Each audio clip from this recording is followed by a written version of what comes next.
up? What up? Welcome to the Continual Growth podcast, where we help you kill every day and own your fucking life. I'm Bwanka, and we got two special guests today. They go by Sam Demma and Dillon Mendes. Boys, how you doing today? Really good. Happy to be here, man. Yeah, man. Me too. Can't complain. You're going to enjoy this show right now. Okay, so these are two special kids. These guys are actually out here changing the world and one piece of garbage at a time. Okay, so Sam Demma has been on the podcast before. He came on episode 19. You can hear his full story, how all of this started on episode 19. Today we're going to touch on it a little bit, and we're just going to be giving you more information on how these guys are changing the world. So if you could just start out, Sam, and just let us know how you started and how Dillon got involved and where you guys are right now. Yeah, definitely. So the origin of our movement actually started when I was in high school. Mm-hmm. We're both, I'm 19 now. Dillon's 18, turning 19 in October. He actually has the same birthday as a guy on your team, Alistair, which is totally funny. We just found out today. That was crazy. And anyways, I had a very inspiring teacher in high school in grade 12 who was super passionate about world issues. And every single day he'd get up and yell in our faces telling us that we have the power, not the institutions. Because the institutions are the minority. Mm-hmm. The more people, the majority is the people, right? And by realizing that power, that we could change the world. And on one day in class, he was speaking about figures in history. People who have massively impacted our planet. Malcolm X, Martin Luther King, Gloria Steinem, Gandhi, the list went on. And he took those figures and he broke down their lives, trying to prove to us that if we copied or used some of the same traits they had in their lives and embodied them in ours, that we too could change the world. And so the one thing that he showed us that was common among them all was that they all took these small, consistent actions that led to their global massive changes. Mm-hmm. That's all it was, a passion and a small, consistent action. And so I left class that day with this burning desire within me to try and make a change in my community. And I was super confused. I had no idea what I was going to do to make a change, but I trusted in my teacher's theory. And 14 days after that class or after the semester, I was walking home. My walks are about 40 minutes long. And literally on that 14th day, the answer to that question, how am I going to change the world, kind of just hit me. As cliche as it sounds, a coffee cup blew across in front of my feet. And it instantly clicked, and I realized that there's garbage everywhere. Mm-hmm. And the environment's something I was always passionate about, but I pushed it aside because of soccer. That I'm going to just take this small action and pick it up. And so for 4 months, I just started picking up litter while walking home from school, trusting in my teacher that his theory was correct and it would grow into a massive movement. But I was not ready to turn it into an initiative until Dillon came into the picture and really turned things around. Yeah, I was driving home one day in grade 12, and in my grade 12 year, I found myself always, following the status quo and doing what everyone else was doing. And I had one goal in mind, and that was to get into a good university program. And I worked hard for 10 months. I didn't miss a day of homework. I grinded so much, and I got in. And when you work hard for something for almost a year, you would think you would feel some sort of, excitement or joy. Yeah. And I didn't. It was at that moment that I realized that I'd been pursuing an interest, but not a passion. And I wanted to find out what my passion was, but I couldn't connect the dots. I saw him driving home, and I'm like, what the hell are you doing? Why are you picking up trash? And he explained to me the theory he just explained to you. And it made so much sense to me. So I gave him a call, and I said, listen, if you do this on your own, that's great. If I help you, it's even better. But what if we turn this into a movement? And that day was July 1st of 2017, and that was the day that PickWaste was born, and that's kind of how it started. Okay. This is an incredible story, man. I love hearing it. Yeah. Okay, so since the last time you were on this podcast, you guys are all about to continue. You guys are growing like crazy. I remember when I first started seeing you guys you didn't have that many people coming to your to the meetups, and now it's crazy. I remember one of them, there was over 100 people at them. That's incredible. So let's talk about the event that we had. So we had an event, the Cigarette Butt Blitz, and that was on August 1st. We had a pretty good turnout, but I learned a lot from that. I learned a lot. We were just picking up cigarettes. I've never picked up cigarettes before, and it was only for 1 hour, but I learned so much about like, I had no clue there were so many cigarette butts. I would walk for probably like 20 feet and pick up 20 butts. And I'm like, this is actually crazy. Yeah. And I remember I saw you, Sam, you were like, you were running. You were running. I'm like, man, this guy loves this shit. I'm like, he's all about this. I remember you said to me, you want to know how to get stuff that the other people haven't picked up. You just got to go farther than them. And you took off running. I'm like, this guy is all about this, man. And there was a young guy with me too, and just from that he learned like, I got to start picking up garbage. I got to at least hold my own. Yeah. So he learned a lot from that. But let's get more into it. Like, why do we pick to pick up cigarette butts? Definitely. So I'll start it off. Dylan could probably add some things, but essentially, we actually have a funny phrase that deals with the problem of cigarette butt pollution, and it is this idea that it's a small, gigantic issue.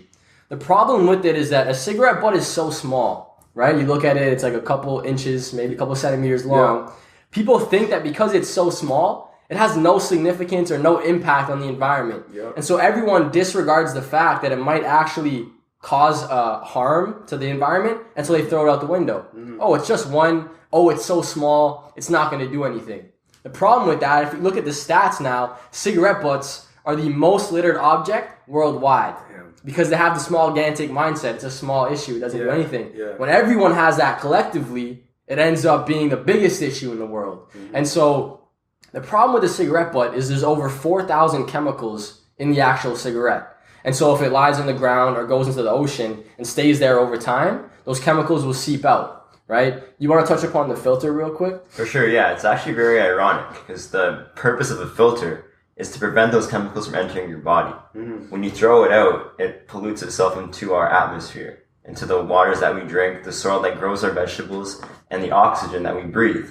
So in turn, we're actually consuming those chemicals in a different way, in a different form, which is very, very funny. And that's like the fundamental message of PickWaste. It is that the vitality of humanity is just a reflection of the condition of the environment. And we use 3 basic resources that we need to live.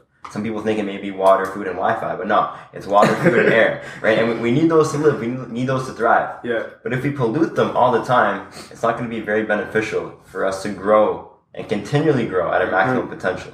Yeah, and we live in Toronto too, so it's like, there's so much pollution here, and like when I go on my runs in the morning, it stinks. Like it's terrible. So I found like a park close to my house, and I started doing like running in there. You run in there, you breathe, you can smell like the air smells good in there because of like the trees and everything. Yeah.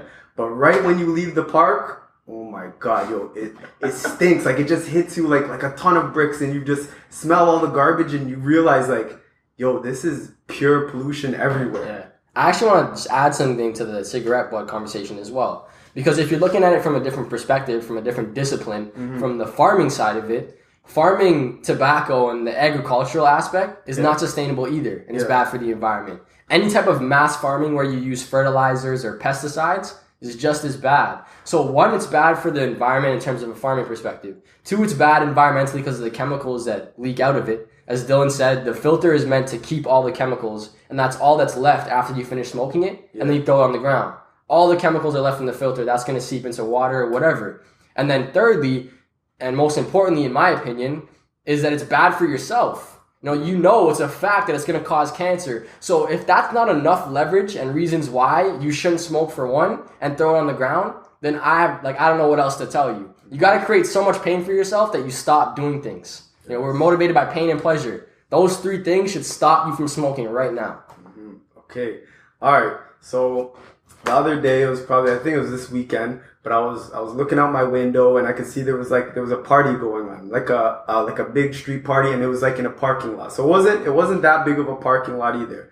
And there was a huge dumpster. Like they brought a huge dumpster, and it was empty. Well, like in the beginning of the day, there was absolutely nothing in the dumpster. I'm like, I hope they don't fill that whole thing up with garbage, right? So the day goes by, the party goes on, and at nighttime comes, and I look at the dumpster, and the whole entire, this was a huge, huge dumpster. The whole thing was full of garbage. And it's just from a small area having a party it wasn't that big. So what the hell is happening in the rest of the world? And where is all this garbage going?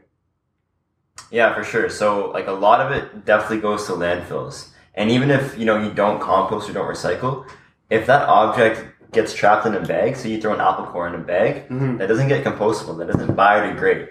Because it needs one thing to biodegrade. That's oxygen. Yeah. And if it's not exposed to it, nothing will happen. And recycling as well. This is something that we both learned very recently. That if a recyclable material, such as like a bottle or a can, if that's not clear, if it's not cleaned, that can't be recycled. Oh, really? Yeah. I didn't know that for sure. Yeah, it's like so many small things, like the takeout containers, like the black ones with the clear lids. Yeah. That black portion is not recyclable in the city of Toronto. No? No, like so many small things. Coffee cups, not recyclable in the city of Toronto, but recyclable in other parts of Canada. Right? So many different things that people might not necessarily care about, but they're just not educated about. Yeah. And that's the issue that we're trying to deal with as well, is the education point of view. It's not their fault if it's not exposed to them. Yeah. Right? And that's what we're trying to provide when we speak, when we go to these corporate events, when we speak at conferences. It's just to provide information and empower them to act on it. Yeah. You can, sorry, I'm just to add something real quick. You can think of like 3 locations it ends up. Like one of them is a landfill, like Dillon said, underground, which is terrible. The second one is incinerator. So they either burn it. They burn it and then it just usually goes turns into into smoke. environment. Yeah. There are some more sustainable practices in Sweden where they like limit that amount of smoke that comes out. Yeah. But it's not sustainable. You can't do that for a long period of time. Yeah, like what's gonna happen if they just keep putting it under the earth? Eventually, they're gonna run out of places to put it. No? Yeah, not just that, but it actually leaks something called leachate, which is like, imagine if you had a bunch of garbage underground. It's really hot near the core, and over time it breaks down, and this juice, it's like a dirty juice, leaks out. They're supposed to have like a concrete. It's like they're supposed to build a concrete underground casket. Yeah. But over time, the water leaks out, and it leaks out into the underground water tables, and that leads to oceans right away, right? And so those are the 3 locations. The third location I didn't mention is just littered on the ground. So it's burned, landfilled, or littered. And then also, you touched upon the recycling fact. I heard a fact that said 94% of Canadians, of the recycling, doesn't get recycled. Because if one can, like he said, has food on it, it wrecks the whole bin. You cannot recycle it. So, like, we either need to start recycling properly, everyone, which means that we need mass education for, like, everything. I just got educated. I thought I was doing good because even before the last time I saw you, I wasn't recycling, and I had recycled in the past. But when I moved to Toronto, like, I was misinformed. Someone told me like, nobody even cares about recycling here. It all is going to the same place, and I stopped caring about it. And then you came, and I'm like, wow, like, I got to get back on my recycling. So I got back on my recycling, but now you just informed me like, it's got to be clean. So I'm gonna start cleaning it, but.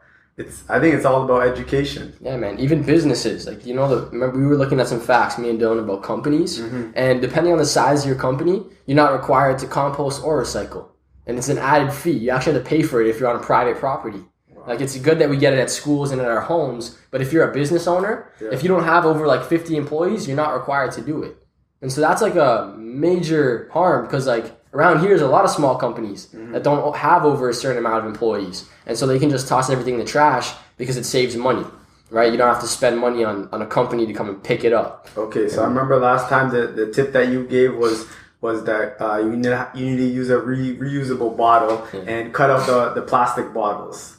So, like, I've been hearing a lot of bad things about plastic and just, like, it's never going to leave. And I've been places where I just plastic never goes. Like, you can tell like something's been there for like 20 years and it's still just chilling there and it's plastic.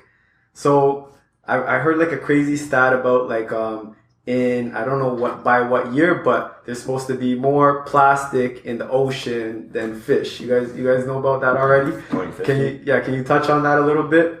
Yeah, essentially, like, it goes down to single-use plastics as well, so not just bottles. And you've probably seen, plastic floating in Malaysia or Bali, like, around the coast. Yeah. And it's real. But it's not only happening there. It's not only happening in Canada. It's happening all over the world. And the problem is people use single-use plastics out of convenience. But they don't look at the negative effects that it can have on the world. Yeah. What if I tell you right now that there's a negative effect that it can have on your own life right now?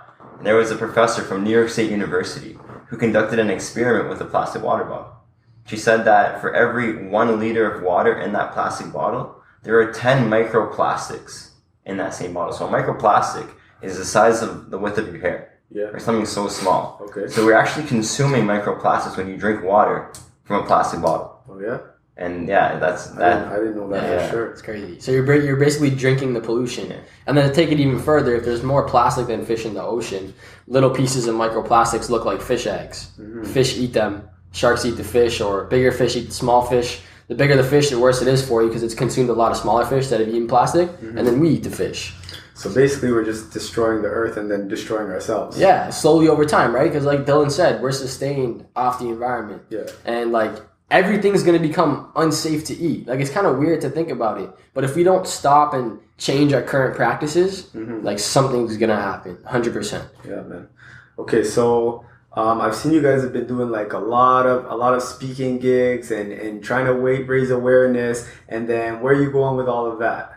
Yeah, for sure. So we speak to motivate others about the pollution solution, as well as empower individuals to find their passion and align that same passion with their actions. You see, we've spoken a lot about different issues, about plastic bottles, pollution, garbage waste, and I think it's very important that we talk about one issue that you can apply to your own lives. And if you go home and you're like, throw out all the plastic bags, get rid of this, get rid of that, it's not very sustainable. It's not very, appropriate. But if you start with like one small thing at a time, then it will lead to a massive change. And I think that's what Continual Growth talks about as well. Yeah. Just pick one thing at a time. That's what we talk about when we speak. Just take one small action. And once you kill that, once you, destroy that point of view and apply that to your own life, then take on the next one. Then the next step as well. So we do have speaking gigs coming up. So we started with speaking at schools. Then we switched to conferences and companies as well as schools. Yeah. And I'm speaking at TEDx Waterloo, October 13th. Amazing. Again, about PickWaste and about the theory behind it. So hopefully that brings us more exposure and people hear more about our story. Definitely. Amazing. Okay, so let's talk a little bit about Awareness Day, because you guys had Awareness Day. You had a huge turnout, over 100 people. Tell us a little bit about that and how everything went. Definitely. So Awareness Day happened on August 18th. Essentially, we planned to have it on July 1st. That would be our 1 year anniversary. But we had some confusion with dates, times, and permits. Yeah. And so we pushed it back to August 18th. Rewind 4 months to May. That's when we decided that we wanted to do this event. Essentially, we've picked up a lot of trash over the past year and a bit now, about a year and 3 months. And right now, we're over 700 bags. Back then, we were at about 550. And we decided that picking up trash is great, but it's not the solution to the problem. Because if we pick up garbage and then people throw it on the ground again, it doesn't solve an issue. Yep. If people are still buying the products we're picking up, it doesn't solve the issue, right? It's a way for us to raise awareness.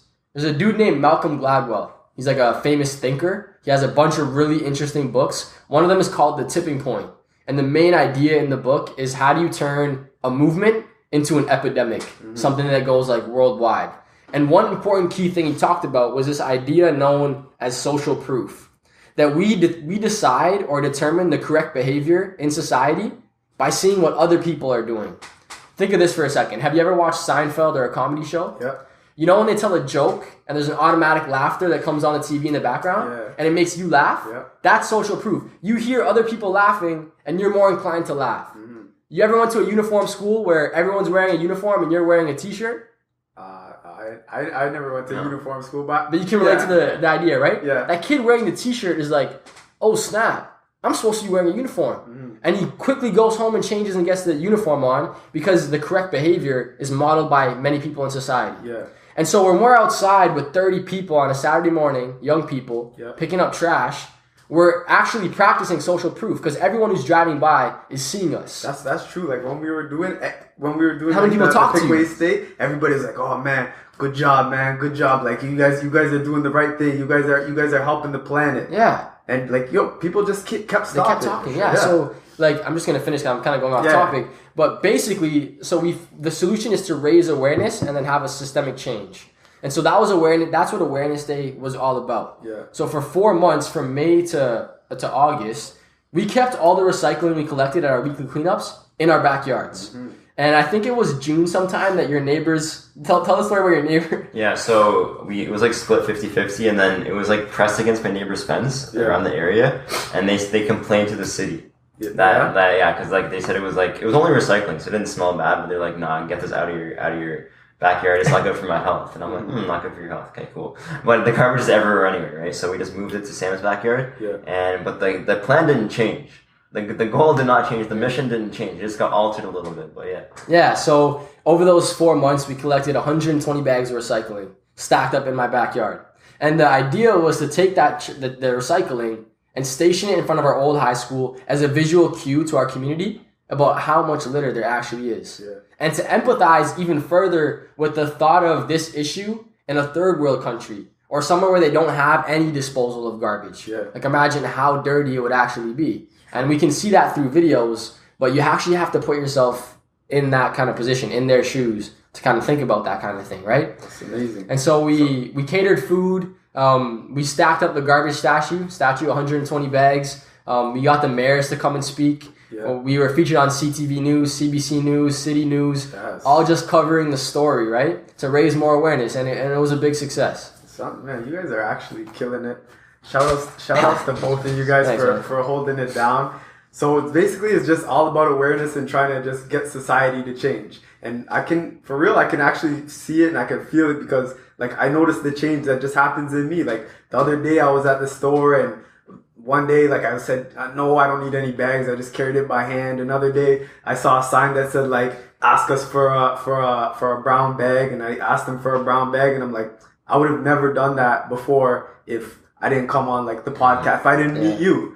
You know what I mean? So I think what you guys are doing is incredible. But what happens in the wintertime? So yeah, in the wintertime, we can't pick up trash. Yeah. So we go as far as till we can. So when there's snow on the ground, until then, we're picking up trash. Yeah. Doesn't matter if it's -10, -20, we go out. Until we see white snow on the ground, then we stop. And then we're 100% engaged with speaking. Mm-hmm. So speaking at schools, conferences, companies, booth setups as much as we can to gain exposure as well as partnerships. We want to establish strategic partnerships with companies and universities. Mm-hmm. So we partnered up with this huge chapter called Enactus. And Enactus is a platform for social ventures to grow. And they provide the resources and financial need to help companies grow. And they picked PickWaste. We partnered up with Enactus Waterloo.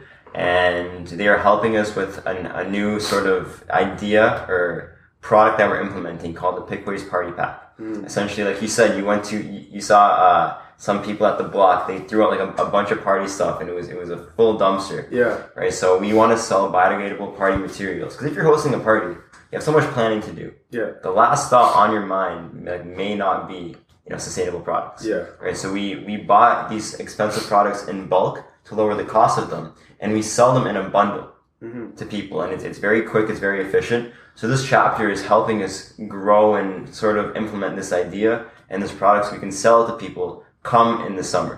So it's a lot of planning to do in the winter and then execution in the summer.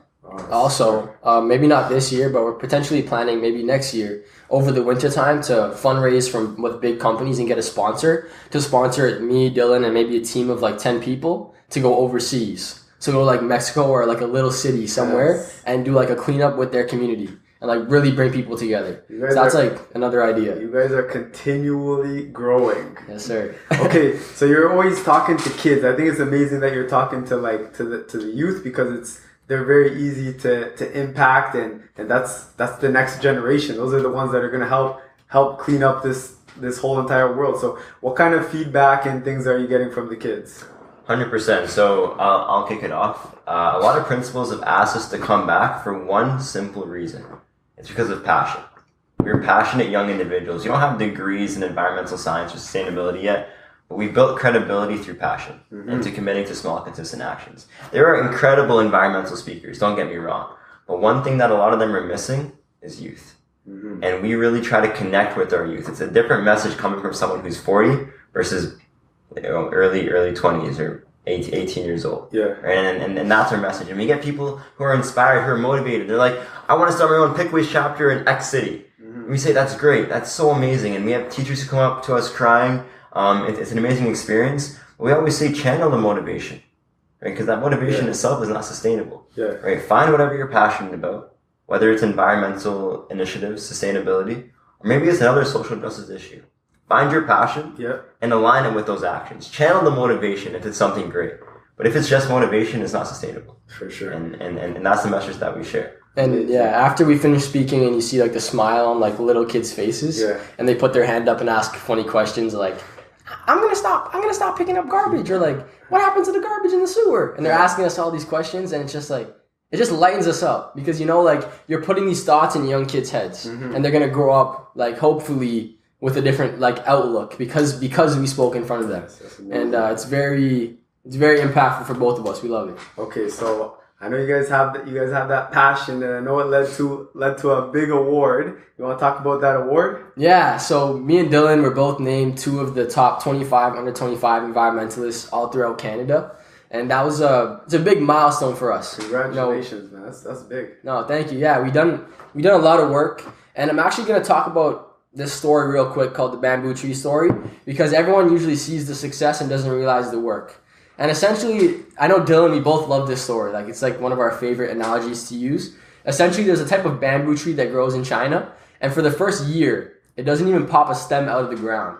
But after that first year, it grows 40 feet to full height in like 3 weeks. Damn. And so think of this analogy, all right? Imagine you have a neighbor, and you planted this bamboo tree in front of your yard, and you and your neighbor go outside every morning and start watering your plants.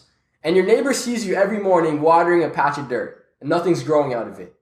Soon enough, your neighbor thinks you're an idiot, thinks you're stupid. He's going to come over there and be like, man, what are you watering? Like, it's a patch of dirt. And you're going to tell him, no, like, I planted this tree, it's going to grow.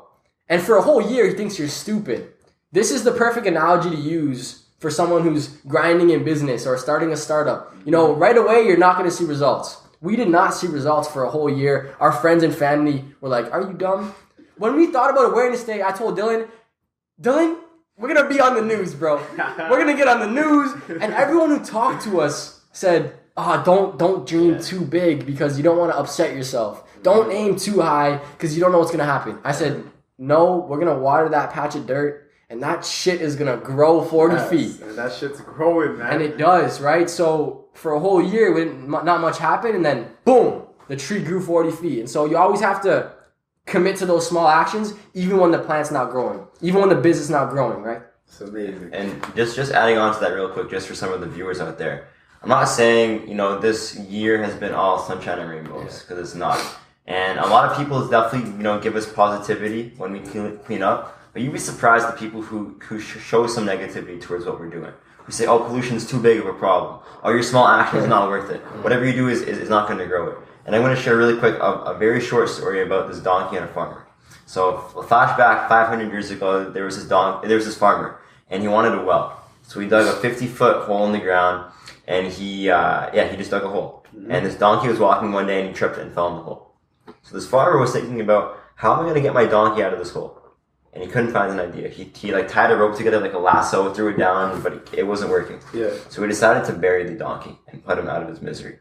So he took a shovel, took some dirt, and threw it in the hole. And he repeated that action several times. And the dirt would land on the donkey's head, and the donkey would just shake it off. It would land on his head, he would just shake it off and then step up. Mm-hmm. He'd land on his head, shake it off, step up, shake it off, step up, shake it off, step up, and the donkey just walked out of the hole. That's amazing. And whatever, project you're working on. Good stories. Yeah. Whatever project that you may be working on, or if that bamboo tree is not growing, you just got to shake it off. Shake off that negativity, step up to positivity. Yes. Yeah, all right, kid. I loved everything that you guys talked about so far. So now we got to give the people at least one tip. If you guys can each give one tip of what can someone that doesn't know that much about like what they can do to start, like what are some small steps that we can take to help us move forward environmentally? Definitely. I'll kick one off real quick. I think in today's culture, fast food's a big thing. A lot of people, if they're out and about, they'll go to McDonald's or Tim Hortons and get a quick meal if they didn't pack one. Mm-hmm. And so, I'll give you guys a quick tip that's going to benefit you both, for your personal health and the environment. And it's to basically meal prep at the beginning of the week. So, meal prep at the beginning of the week, get a bunch of glass or reusable containers, mm-hmm. and literally make all of your lunches. So, when you leave your house, you can just take a container and a fork with you. So you don't have to stop at a fast food place.